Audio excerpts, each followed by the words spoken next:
L'Esprit veut nous donner ce matin, je vais vous inviter à tourner dans la Genèse chapitre 22.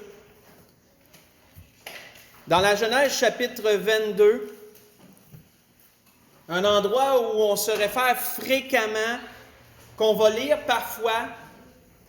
Ce matin, pour introduire le message, on va relire la situation en entier. Donc, on va lire du verset 1 au verset 18 pour englober toute la situation qu'Abraham a vécue. Dans la Genèse chapitre 22.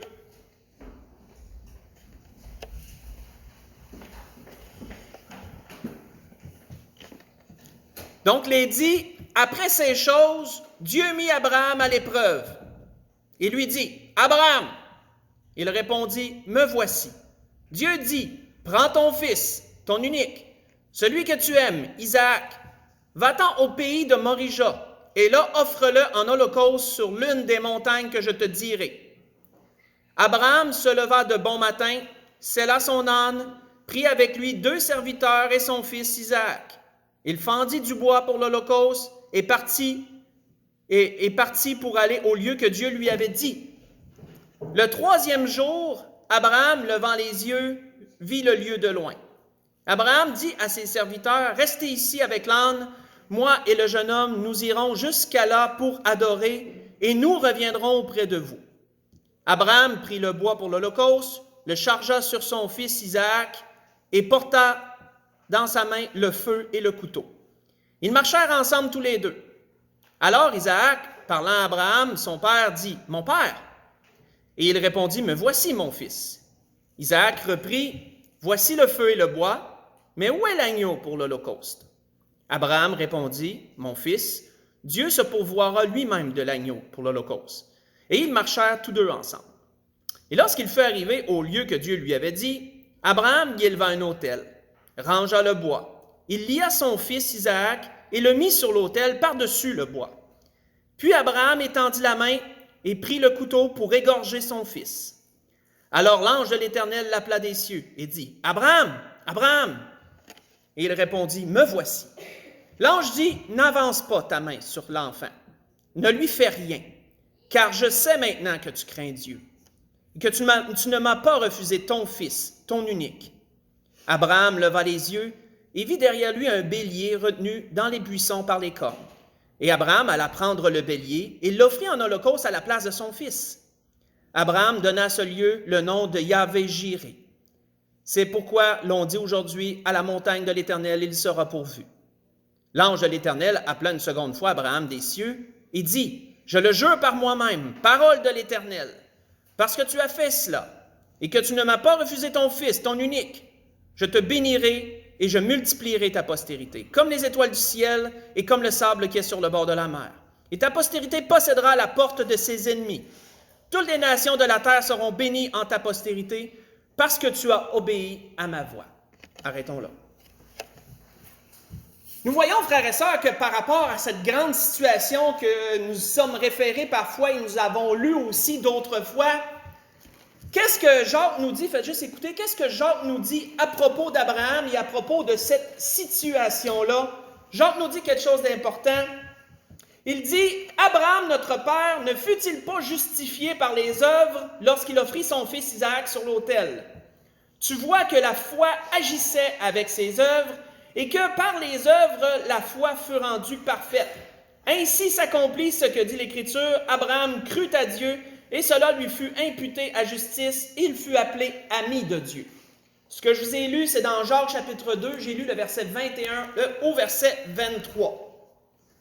Donc, si Abraham a été capable de relever l'épreuve que Dieu lui avait soumise, puisque Dieu a dit, je vais mettre Abraham à l'épreuve, Abraham a été capable de relever l'épreuve que Dieu lui avait soumise. Abraham a été capable d'aller jusqu'au bout de cette épreuve-là, sans reculer, sans hésiter de ce que la Bible nous dit. Et Jacques nous réfère que s'il a été capable de faire ça, c'est par la foi qu'il l'a fait. Commençons vraiment en bas et on va s'élever tranquillement. C'est quoi la foi? On sait que la Bible, à un endroit, nous donne une description de la foi. Faites juste écouter Vous savez aussi, c'est dans Hébreux 11, verset 1, s'il y en a qui veulent le prendre en note. Mais voici ce que l'auteur d'Hébreux nous dit au chapitre 11, verset 1. Il dit « Or, la foi, c'est une ferme assurance des choses qu'on espère, une démonstration de celles qu'on ne voit pas. » Dans Hébreux chapitre 11, verset 1. Pour simplifier cette pensée qui peut, quand on médite, elle peut paraître complexe. Pour la simplifier, ça veut dire simplement que la foi, c'est de croire quelque chose avec fermeté, quelque chose qui n'est pas tangible, quelque chose qui n'est pas visible encore, mais d'y croire tellement que tu vas agir comme si c'était visible, comme si c'était là déjà. Ça, c'est la foi. On voit que notre Seigneur l'avait bien décrit. Si on joint les deux versets, si on joint la définition que l'auteur d'Hébreux nous donne avec les paroles de notre Seigneur que je vais vous lire, vous allez voir qu'ils se complètent très bien, ces paroles ensemble. On peut les joindre ensemble. Et on voit que notre Seigneur, je vais juste aller chercher l'endroit, ça ne sera pas très long.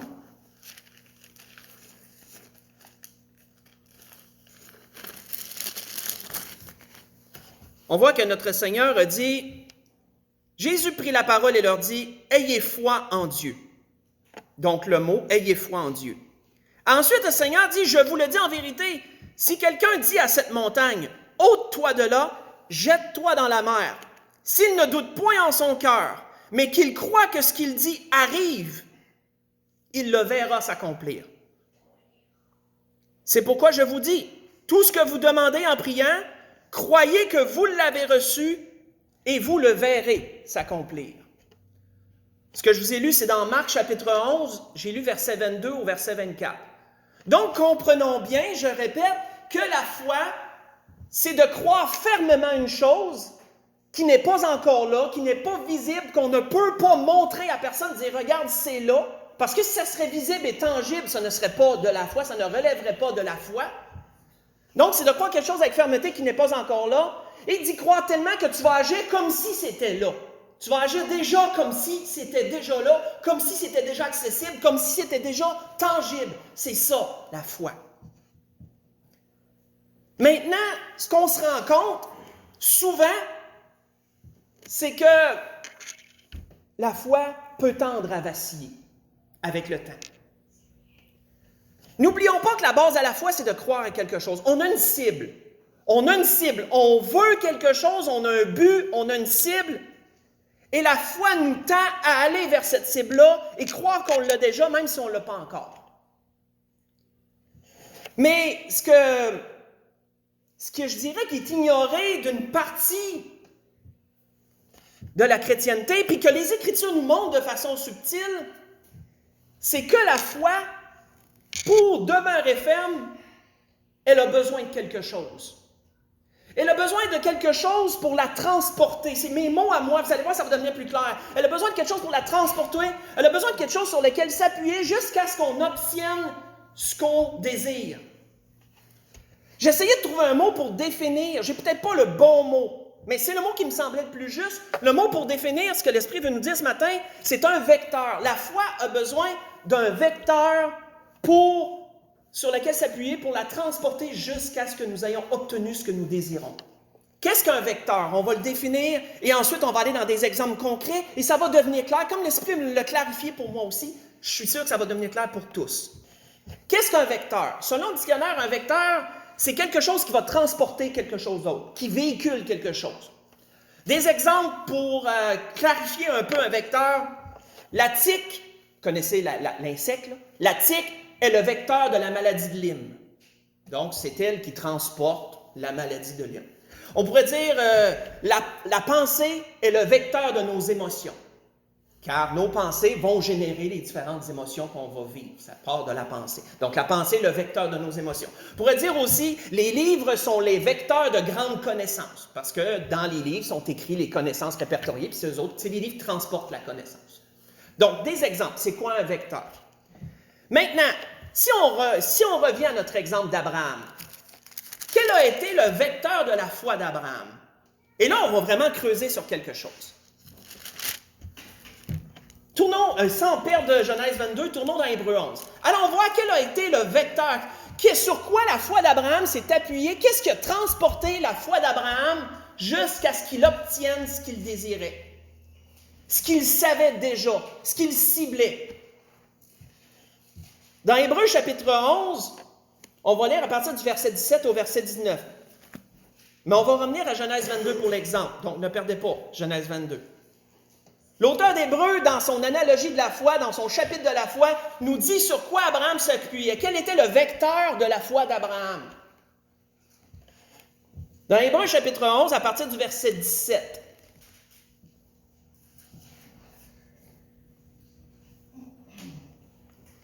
Il nous est dit là, c'est par la foi qu'Abraham offrit Isaac lorsqu'il fut mis à l'épreuve,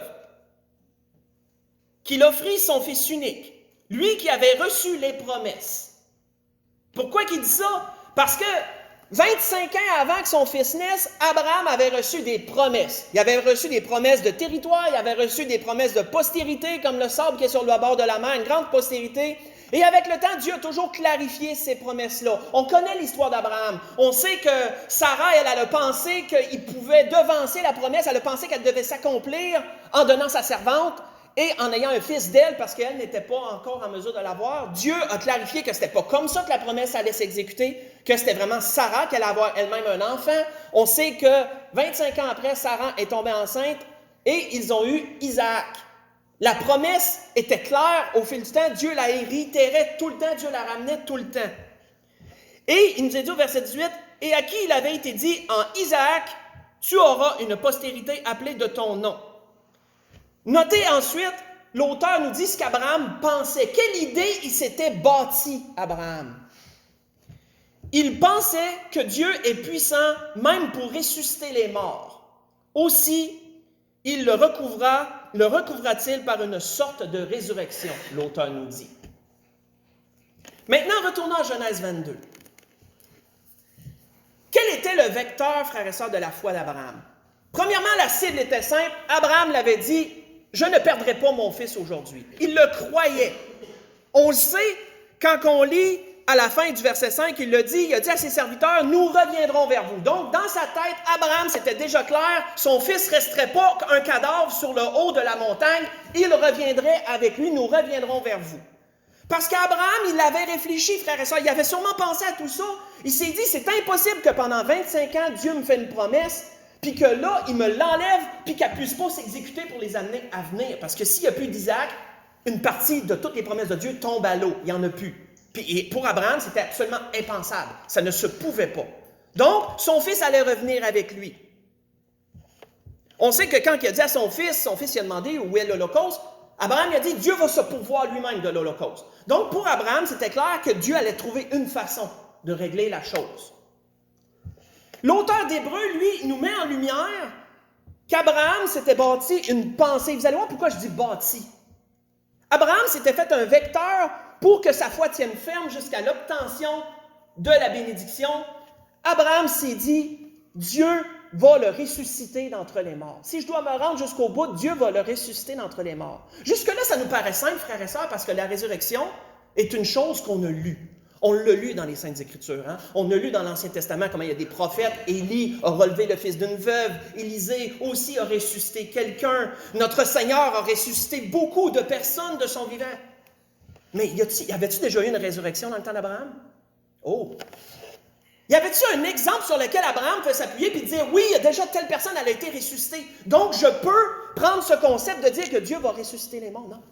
Il n'y avait jamais eu aucun cas de répertorié que Dieu avait ressuscité quelqu'un d'entre les morts.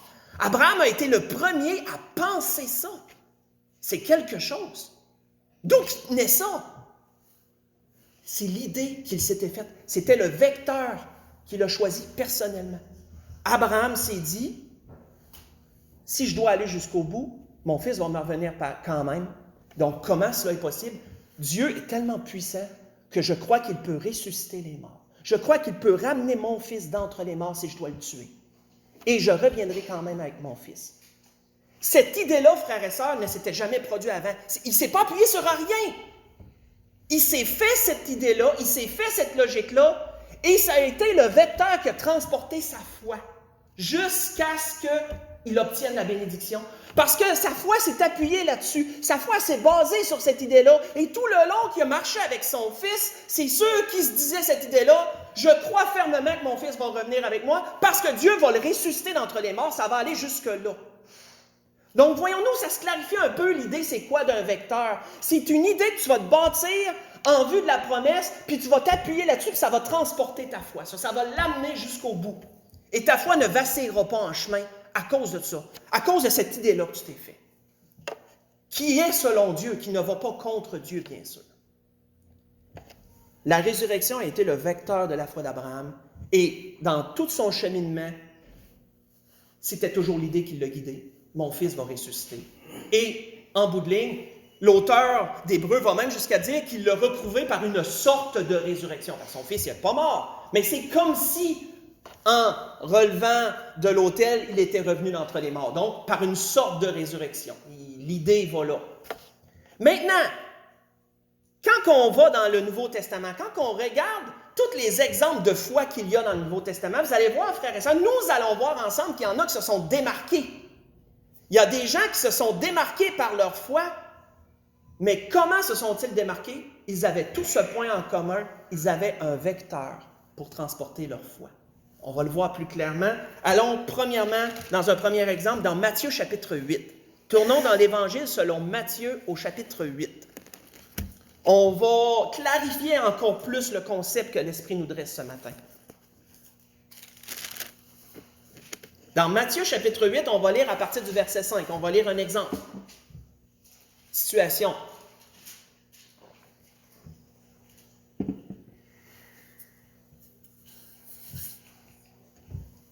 Dans Matthieu chapitre 8, on va lire à partir du verset 5 au verset 13. On lit la situation. Donc, il nous est dit, comme Jésus entrait dans Capernaum, un centenier l'aborda. Donc, là, on sait tout de suite de qui on va parler, la circonstance qu'on va parler, le centenier. Un centenier l'aborda, le priant et disant, « Seigneur, mon serviteur est couché à la maison, atteint de paralysie et souffrant beaucoup. » Jésus lui dit, « J'irai et le guérirai. » Le centenier répondit, « Seigneur, je ne suis pas digne que tu entres sous mon toit, mais dis seulement un mot et mon serviteur sera guéri.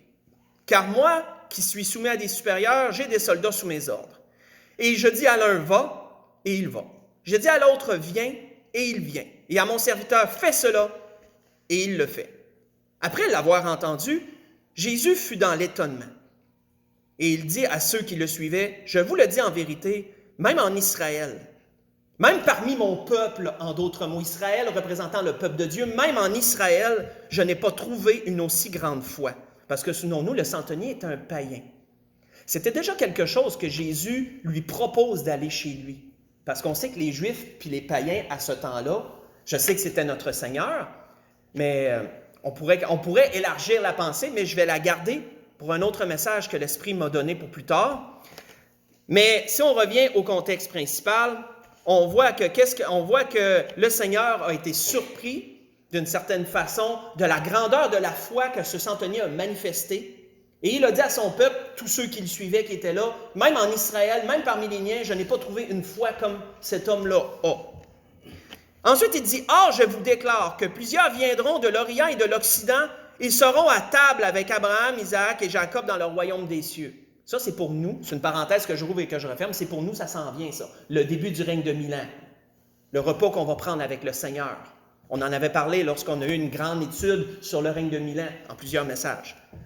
Mais les fils du royaume seront jetés dans les ténèbres du dehors, où il y aura des pleurs et des grincements dedans. Puis Jésus dit au centenier, « Va qu'il te soit fait selon ta foi. » Et à l'heure même, le serviteur fut guéri. On voit quoi, frères et sœurs, quand on regarde la situation? Premièrement, on voit un homme avec un cœur spécial. On peut comprendre que ce centenier-là n'était pas quelqu'un sûrement de dur, avec un cœur très sévère. Parce que son serviteur, il l'aimait assez pour aller jusqu'à Jésus puis lui demander de le guérir. Je ne sais pas si vous avez déjà étudié la civilisation romaine. J'écoute des documentaires, je suis là-dedans, des documentaires sur la civilisation romaine puis comment ça agissait. Puis je peux vous dire que les serviteurs étaient des meubles pour les Romains. Les serviteurs, c'était du mobilier facilement remplaçable. Il y en a un qui ne faisait plus pour une raison ou pour une autre, il ne remplissait plus sa tâche, il l'avait trahi, soit qu'il l'exilait ou soit qu'il le faisait mourir, il le faisait tuer, il en mettait un autre. Mais ce centenier-là aimait tellement son serviteur qui était tombé malade, qu'il est allé quérir Jésus pour le guérir. Déjà que ça nous montre que c'était un homme qui était un peu à part dans la société romaine. Il était spécial, d'une part. Mais on voit que ce centenier-là se sentait même pas digne que Jésus vienne sous son toit. Et Jésus lui a proposé, « Je vais aller chez vous, puis je vais le guérir. » Puis le centenier l'arrête. Il dit, « Non, je me sens pas digne que tu viennes chez nous. » Peut-être l'histoire du juif païen, peut-être que lui se disait, c'est un juif, venir dans ma demeure, non, je ne me sens pas à l'aise. Peut-être le Seigneur considère le Seigneur trop saint, trop parfait, puis moi je suis souillé, moi je suis un homme, non, je ne me sens pas à l'aise. D'une façon ou d'une autre, on voit qu'il n'était pas à l'aise que Jésus vienne chez lui. Il ne voulait pas qu'il rentre dans sa maison. Mais notez de quelle façon, qu'est-ce qu'il a demandé à Jésus pour que son serviteur soit guéri, c'est ça qu'il faut que ça arrête. Qu'est-ce qu'il a dit à Jésus? Dis seulement un mot, donne seulement un ordre. Et mon serviteur va être guéri. Et c'est sur ça, frères et sœurs, qu'il faut s'arrêter. Parce que le centenier, je méditais là-dessus, puis le centenier aurait pu demander quelque chose d'autre qu'une parole du Seigneur. Je donne des exemples. Il aurait pu demander au Seigneur, claque des doigts, puis mon serviteur va être guéri. Pensez-vous que ça aurait fait la même chose? Moi, je crois que oui. Il aurait pu demander au Seigneur, écris quelque chose par terre, puis mon serviteur va être guéri. Puis je crois que son serviteur aurait été guéri, la même chose. Mais pour le centenier, l'idée qu'il s'est bâti, sur quoi il a appuyé sa foi pour que son serviteur soit guéri, c'est sur sa propre exemple. Il l'a dit ensuite au Seigneur. Il dit, moi, je suis un centenier, je suis un homme qui donne des ordres. J'ai des serviteurs sous ma charge, j'ai des soldats, je dis à l'un va, il va, je dis à l'autre viens, il vient. J'ai à mon serviteur fait ça, puis il le fait. Donc, pour le centenier, l'idée qu'il s'est bâtie, le Seigneur il a juste à donner un ordre. Le Seigneur a juste à dire une chose, puis mon serviteur va être guéri. C'est bâti une idée selon sa propre exemple, selon son propre façon de fonctionner, selon son métier. Il a dit au Seigneur, parle, puis mon serviteur va être guéri. Cette demande, frères et sœurs, ce fait de dire au Seigneur, dis quelque chose, puis mon serviteur va être guéri, ça a été le vecteur. Ça a été le vecteur qui a transporté sa foi, ça, frères et sœurs. Il a basé sa foi sur ça. Tu as juste à dire quelque chose, puis mon serviteur va être guéri. Et le Seigneur a noté une très grande foi de la part de cet homme. Il a dit, même en Israël, je n'ai pas trouvé une aussi grande foi. Le vecteur, frères et sœurs, la foi se bâtit, la foi se base là-dessus, ça transporte la foi, ça l'élève la foi, ça la fortifie quand on comprend le principe. Et son serviteur a été guéri. Et le Seigneur a relevé la grandeur de sa foi. Continuons. Allons voir un autre exemple. Clarifions-le encore plus dans Luc chapitre 8. Dans Luc chapitre 8, allons voir un autre exemple.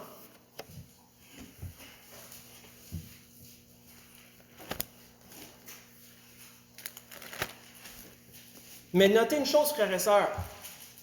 Il aurait pu demander autre chose au Seigneur que de parler, puis ça l'aurait fait le même effet. La puissance du Seigneur était la même pour guérir son serviteur. Mais lui a demandé, dis seulement une parole, puis mon serviteur va être guéri. On va le voir encore plus clairement dans cet autre exemple. Dans Luc chapitre 8, on va lire à partir du verset 43.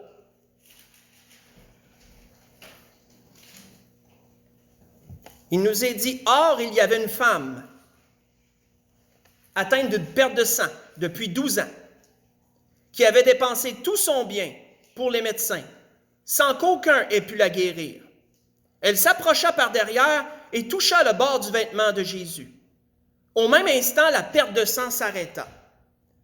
Et Jésus dit, « Qui m'a touché? » Comme tous s'en défendaient, Pierre et ceux qui étaient avec lui dirent, « Maître, la foule t'entoure et te presse, et tu dis, qui m'a touché? » Autrement dit, ça peut être n'importe qui. La foule est tout alentour de toi, puis ils sont tous après toi. Qui m'a touché? Ça peut être n'importe qui dans la foule. On voit qu'ensuite, mais Jésus répondit, « Quelqu'un m'a touché, car j'ai connu qu'une force était sortie de moi. » La femme, se voyant découverte, vint toute tremblante se jeter à ses pieds. et déclara devant tout le peuple pourquoi elle l'avait touché et comment elle avait été guérie à l'instant. Et Jésus lui dit, « Ma fille, ta foi t'a sauvée, va en paix. » Arrêtons là. On voit un autre grand exemple de foi que le Seigneur a relevé. Ta foi t'a sauvée, va en paix. Mais notez à la fin du verset 47, il est dit qu'elle a dit pourquoi elle avait touché. Pourquoi elle avait choisi de toucher le vêtement du Seigneur pour être guérie. Ça, Luc ne nous le dit pas pourquoi. Mais Matthieu, lui, nous le relève. Faites juste écouter. Matthieu nous le relève, lui. Qu'est-ce qu'elle a pensé? Quelle a été l'idée qu'elle s'est bâtie pour être guérie? Voici ce que Matthieu va nous dire. Sur ça, Matthieu nous dit, « Et voici une femme atteinte d'une perte de sang depuis 12 ans s'approcha par derrière et toucha la borde de son vêtement. Car elle disait en elle-même, « Si je puis seulement toucher son vêtement, je serai guérie. » Ça, c'est dans Matthieu chapitre 9. J'ai lu le verset 20 et le verset 21. Quel était le but de la femme? Quelle était la cible? La cible, je vais être guérie. Je vais être guérie de ma perte de sang. Ça, c'est la cible. Elle avait la foi qu'elle pouvait être guérie. Mais maintenant, de quelle façon qu'elle a choisi? Quel était le vecteur qu'elle s'est choisi pour se rendre jusqu'à l'obtention de la bénédiction? Elle s'est dit, si je peux seulement toucher son vêtement. D'où ça vient, ça? Ça vient de là, frères et sœurs. Elle s'est bâtie une idée. Elle s'est dit, si je peux seulement toucher son vêtement, je vais être guérie. Mais frères et sœurs, elle aurait-tu pu dire d'autres choses? Moi, je crois que oui. Elle aurait pu se dire, si je touche seulement le soulier du Seigneur, je vais être guérie. Elle aurait pu se dire, si je touche ses cheveux, si je touche son visage, si je touche sa main, si je peux seulement effleurer sa main, je vais être guérie. Elle aurait pu choisir n'importe quoi en somme. Puis elle aurait été guérie quand même. Parce que le fait de toucher le vêtement du Seigneur, c'était seulement un vecteur. Elle a appuyé sa foi là-dessus. Mais souvenez-vous que la foi, c'était quoi? La foi, c'était qu'elle allait être guérie en bout de ligne. De toucher le vêtement du Seigneur, ça a seulement été un vecteur pour transporter sa foi. Elle a seulement basé sa foi là-dessus jusqu'à ce qu'elle obtienne la bénédiction. Elle s'est dit, je vais toucher le vêtement du Seigneur. Elle aurait pu se dire, si je croise le regard du Seigneur, si je peux attirer son attention puis que je croise son regard, je vais être guérie. Et je peux vous assurer qu'elle a été guérie de la même façon qu'elle a été guérie là. Mais elle a choisi de toucher son vêtement. Pourquoi? Parce que quand on regarde la situation, je crois que le vêtement du Seigneur était ce qu'il y avait de plus accessible. Parce que le Seigneur était pressé par la foule. Comment réussir à percer la foule puis à aller toucher la main du Seigneur ou ses cheveux? Mettons, ça aurait été quasiment impossible. Mais le vêtement, il est long. On sait que dans ce temps-là, les Juifs portaient toutes des robes. Il y avait des robes pour hommes, des robes pour femmes, mais ils portaient tous un vêtement très long. Donc, ça leur a été facile. Le vêtement étant plus bas, c'était facile pour elle peut-être de se pencher puis d'aller toucher le bord du vêtement du Seigneur avec la foule qui le pressait. Elle a simplement choisi ce qui était le plus accessible pour elle, mais notez le vecteur. Elle a décidé, si je touche son vêtement, je vais être guérie. Et elle a été guérie. Une puissance du Seigneur a sorti de lui et a touché la femme et elle a été guérie. Allons voir un dernier exemple, dans Marc chapitre 2. Allons voir un dernier exemple dans l'Évangile selon Marc au chapitre 2. Et notez qu'à toutes les fois, frères et sœurs, c'est la même chose. La foi de ces gens-là, elle a été relevée. Comment leur foi a été grande. Je peux vous dire que le vecteur y est pour quelque chose. Et peut-être, frères et sœurs, l'avons-nous déjà fait sans même y penser. Peut-être qu'on voulait une bénédiction, on avait une cible, on croit que Dieu peut nous donner quelque chose, mais qu'on s'est choisi un vecteur pour se rendre jusque-là, peut-être qu'on l'a déjà fait sans même y penser. L'Esprit nous décortique quelque chose qu'on a peut-être déjà fait sans même y penser. Une idée qu'on s'est bâtie, puis qu'on s'est appuyé sur cette idée-là, puis si je fais ça, je vais être guéri, ou je vais être béni. On voit dans Marc chapitre 2 une autre situation. Alors, on va lire à partir du verset 3. Il nous est dit, « Des gens vinrent à lui, amenant un paralytique porté par 4 hommes. Comme ils ne pouvaient l'aborder à cause de la foule, ils découvrirent le toit de la maison où il était. Et ils descendirent par cette ouverture le lit sur lequel le paralytique était couché. Jésus, voyant leur foi, voyez-vous, la foi est relevée. Jésus, voyant leur foi, dit au paralytique, « Mon enfant, tes péchés sont pardonnés. » Il y avait là quelques scribes qui étaient assis et qui se disaient au-dedans d'eux, comment cet homme parle-t-il ainsi? Il blasphème. Qui peut pardonner les péchés si ce n'est Dieu seul? Jésus, ayant aussitôt connu par son esprit ce qu'il pensait au-dedans d'eux, leur dit, « Pourquoi avez-vous de telles pensées dans vos cœurs? Lequel est le plus aisé de dire au paralytique, « Tes péchés sont pardonnés » ou de dire, « Lève-toi et marche » ? J'ouvre une parenthèse là, simple. Le Seigneur a dit au paralytique quand il l'a vu, « Tes péchés sont pardonnés ». Et là, ça l'a offensé beaucoup de grandes têtes qui étaient là, des scribes, des pharisiens qui étaient là. Puis ça, ils ont dit dans leur tête, ils blasphèment, personne n'a le pouvoir de pardonner les péchés sur la terre. Dieu seul a ce pouvoir-là. Et là, Jésus ensuite leur amène, lequel est le plus facile? De dire à ce paralytique-là, tes péchés sont pardonnés, ou de lui dire, lève-toi et marche? Lequel va être le plus difficile à accomplir? Sûrement de dire de se lever puis de marcher puis que ça fonctionne. Ça serait sûrement ça le plus difficile. Or, est-il dit, si on continue dans la logique, or, afin que vous sachiez que le Fils de l'homme a sur la terre le pouvoir de pardonner les péchés, or, pour vous montrer que je suis capable d'accomplir la première chose, je suis capable de dire à quelqu'un que ses péchés soient pardonnés, et ils seront pardonnés parce que j'ai la puissance de le faire. Voici ensuite, il dit au paralytique, « Je te l'ordonne, dit-il au paralytique, lève-toi, prends ton lit et va dans ta maison. » Et à l'instant, il se leva, prit son lit et sortit en présence de tout le monde, de sorte qu'ils étaient tous dans l'étonnement et glorifiaient Dieu, disant, « Nous n'avons jamais rien vu de pareil. » Donc, frères et sœurs, que voyons-nous de cette situation? Nous voyons 4 hommes. Nous voyons 4 hommes vouloir venir en aide à quelqu'un qui ne pouvait pas s'aider lui-même. Quelqu'un qui était attaché à son lit, paralysé, il ne pouvait pas aller de lui-même vers le Seigneur. Nous voyons 4 hommes avec un grand cœur, un grand zèle, de dire, cet homme-là, on va s'en charger, on veut qu'il soit guéri. La maison est close, il y a une entrée, il y a une porte, les toits sont en chaume. Qu'est-ce qu'ils se disent? Ils se disent, on ne peut pas passer à travers la foule, c'est tellement pacté devant la porte, quand on lit dans d'autres évangiles, on le voit, c'est tellement pacté devant la porte, on ne réussira jamais à se percer un chemin direct pour se rendre jusqu'à Jésus.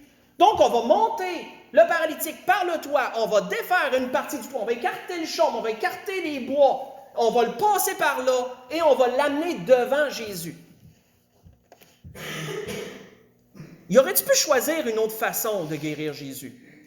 Il n'y en avait pas beaucoup d'options, mais il aurait pu, j'ai essayé de bâtir une idée, je me suis dit, il aurait pu envoyer 2 hommes, monter sur le toit, traverser, aller devant Jésus, se mettre à genoux devant Jésus, puis dire au Seigneur, Seigneur, il y a un homme qui est couché dehors, puis il est paralysé sur son lit, est-ce que tu voudrais venir puis le guérir? Pensez-vous qu'il aurait été guéri quand même, l'homme? Moi, je crois que oui. La même chose. Mais notez ce que ces hommes ont fait. Ils se sont bâtis une idée, frères et sœurs. Ils se sont dit, si on fait ça, on va obtenir la bénédiction. Si on le fait comme ça. Ils se sont bâtis une idée, ils se sont fait un vecteur, frères et sœurs, pour transporter leur foi. Ils se sont dit, si on l'amène, on le fait passer par le toit, puis on l'amène devant Jésus, c'est sûr qu'il va le guérir. Mais, quoique les options n'étaient pas beaucoup, étaient limitées, ils auraient pu choisir d'autres options, puis ça leur a amené au même résultat. Commençons-nous à comprendre, frères et sœurs, ce que l'Esprit veut nous dire ce matin. Si on a la foi, puis qu'on croit que Dieu peut faire quelque chose, puis qu'on veut pas que notre foi vacille en chemin, la solution, c'est d'avoir un vecteur. C'est de se bâtir une idée qui ne va pas contre les principes de Dieu, qui va selon les principes de Dieu. On se bâtit une idée et on appuie notre foi là-dessus. Ça va transporter notre foi, ça va la garder forte jusqu'à ce qu'on obtienne la bénédiction. Et frères et sœurs, ça fonctionne. Et c'est pour ça que ces gens-là qu'on a relevés ont été capables d'avoir la bénédiction, puis que leur foi, elle a été relevée par le Seigneur, chacun d'eux. Je n'ai jamais vu une aussi grande foi pour le premier. Qu'il te soit fait selon ta foi pour la deuxième. Et pour celui-là, ben c'est simple, le Seigneur a vu leur foi, parce qu'ils l'ont descendu par le toit. Il a vu leur foi. Et Abraham est sous-entendu d'être le père de la foi. Ce n'est pas écrit nulle part dans la Bible qu'il est le père directement de la foi. En tout cas, moi, je ne l'ai pas trouvé. Mais c'est sous-entendu qu'Abraham a été un des premiers grands exemples de foi. C'est pourquoi l'apôtre Paul, dans le chapitre 4 de l'Épître aux Romains, le réfère comme étant un modèle de foi, Abraham. Mais dans tous les cas, notez la même chose. Ils se sont bâtis une idée et ils ont appuyé leur foi sur cette idée-là jusqu'à ce qu'ils obtiennent la bénédiction. Ils se sont fait un vecteur, on pourrait dire, pour transporter leur foi. Pour conclure, tournons dans Luc chapitre 17. Tournons dans Luc chapitre 17 pour conclure.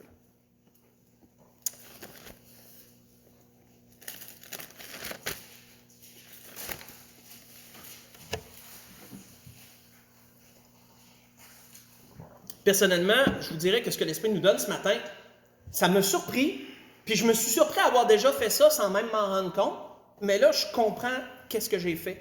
Dans le fond, le Seigneur, c'est comme s'il l'avait décortiqué point par point, puis là, je comprends qu'est-ce que j'ai fait. Et parfois, j'ai une foi plus vacillante, puis je me rends compte que j'avais pas fait ça. J'aurais dû, pour fortifier ma foi. On voit que dans Luc 17, on va lire le verset 5 et le verset 6 pour conclure. Les apôtres dirent au Seigneur, « Augmente-nous la foi. » Une belle requête, Seigneur, augmente-nous la foi. Et c'est peut-être notre requête aussi, frères et sœurs. Si on veut obtenir la bénédiction dans quelque chose, parfois on peut se surprendre à demander au Seigneur, « Seigneur, augmente ma foi, elle est tellement petite. Augmente-nous la foi. » Et le Seigneur leur dit, « Si vous aviez de la foi gros comme un grain de sénévé, vous diriez à ce sycomore, déracine-toi et plante-toi dans la mer, et il vous obéirait. » Le Seigneur leur donne un exemple concret que s'il y avait un brin de foi, il pourrait faire des grandes choses. La grâce que je nous souhaite, frères et sœurs, si nous désirons la bénédiction sur quelque chose et qu'on sent que notre foi vacille, pensons à ce que l'Esprit nous dit ce matin. Bâtissons-nous un vecteur, bâtissons-nous une idée, quelque chose qu'on doit faire pour obtenir la bénédiction, qui va selon les principes de Dieu et non à l'encontre. Et appuyons notre foi sur ce vecteur-là. Et ce vecteur-là, frères et sœurs, sera fortifié et transporter notre foi jusqu'à l'obtention de la bénédiction. Et si ce n'est pas clair, relisons les exemples et notons le vecteur à toutes les fois et ça va devenir plus clair. C'était ce que l'Esprit voulait nous donner ce matin. Quelque chose de profond sur un sujet qui semble tout simple et banal en somme. C'était ce que l'Esprit voulait nous donner ce matin. On peut se lever pour le dernier cantique.